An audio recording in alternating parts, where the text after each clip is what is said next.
என்னதான் அண்ணாமலையோட பிள்ளை அப்படிங்கிற மாதிரி வந்து ரொம்ப நல்லவராக சில நேரங்களில் முத்து நடந்துக்கிட்டாலும், பல நேரங்களில் நடந்துக்கிட்டாலும், சில டைம்லலாம் வந்து பார்த்தீங்கன்னா, விஜயாவுடைய ரத்தமும் நம்ம உடலில் ஓடுது அப்படிங்கிற மாதிரி வந்து பண்ணுவார்.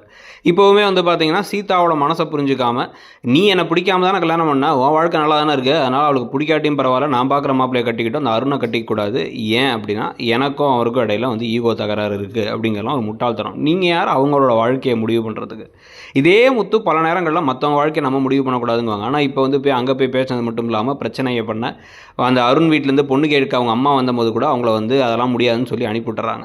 சீதா அழுதுகிட்டே இருக்கா. அந்த அருண் வந்து மீனா கிட்ட பேசி நான் நல்லா வந்தான், எனக்கு அவங்கள பிடிச்சிருக்கு, நான் நல்லா பார்த்துப்பேன். உடனே இவங்களும் சரி ஓகே தங்கச்சியோட காதலுக்கு ஹெல்ப் பண்ணலான்னு முடிவு பண்ணுறாங்க. இதுதான் முத்துவுக்கும் மீனாவுக்கும் இடையில் ஒரு இன்னொரு பெரிய பிரச்சனையே. அப்பப்போ ஒரு பிரிவு வந்துடும்ல, அந்த மாதிரி ஒரு பிரிவு வரத்துக்கான வழியாக அமையப்போகுது.